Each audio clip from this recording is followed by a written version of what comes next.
అందరికీ జై భీమ్.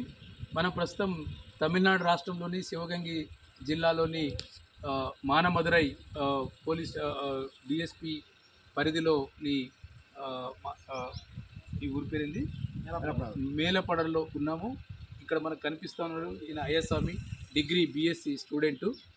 ఈయన చేసిన పాపం ఏంటంటే ఈయనకు బైక్ ఒక బుల్లెట్ నడపడమే ఒక పాపంగా మారింది. దాంతో దళితులు బుల్లెట్ నడుపుతారా అని చెప్పి ఈయన ఇంటి మీద దాడి చేసి మొత్తం చేతుల్ని నరికేశారు. దీనికి వ్యతిరేకంగా ఇదంతా నేషనల్ వైడ్లో మీడియాలో వచ్చింది, పేపర్లో వచ్చింది. వెంటనే దళిత్ బహుజన్ ఫ్రంట్ స్పందించి నేషనల్ ఎస్సీ కమిషన్కు కంప్లైంట్ చేయడం మూలంగా ప్రభుత్వం కొంత కదిలి వీళ్ళకు ఒక 5 కుటుంబాలకు ఇంటి స్థలం ఇచ్చారు. ఇప్పటికీ ఈ బాధితులను కూడా కొంత నగదు 62,000 ఇచ్చారు. అయినప్పటికీ కూడా ఇప్పుడు ఇక్కడ పోలీస్ పికెటింగ్ కూడా నిర్వహిస్తున్నారు. అయితే ఇప్పటికీ కూడా ఇంకా ఈ అబ్బాయి ఇంకా కోలుకోలేదు, సరిగ్గా కోలుకోలేదు. రెండోది ఈయన డిగ్రీ చదువుతున్నాడు.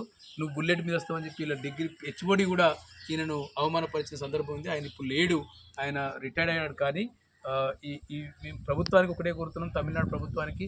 దేశంలోనే తమిళనాడు ప్రభుత్వం అంటే కొంత ఒక పాజిటివ్ ప్రభుత్వంగా అని చెప్తారు. దళితుల పట్ల కొంత ఏమైనా దాడి జరిగితే వెంటనే స్పందిస్తారని చెప్తారు.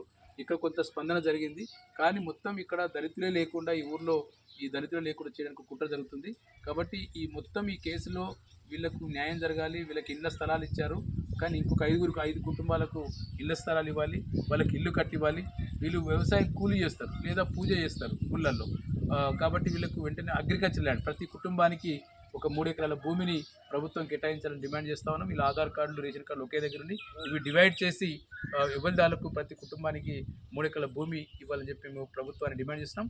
అయ్యస్వామిని ప్రమోట్ చేయాలి, నెక్స్ట్ ఇయర్కు ప్రమోట్ చేయమని కోరుతాం. ఎందుకంటే ఆయన 25 రోజులు హాస్పిటల్ నుండి గవర్నమెంట్ హాస్పిటల్లో ట్రీట్మెంట్ పొందాడు.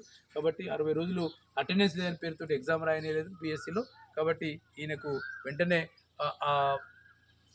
ప్రమోషన్ కూడా ఇవ్వాలని చెప్పి మేము డిమాండ్ చేస్తా ఉన్నాం. మీరు తమిళ్లో చెప్పండి.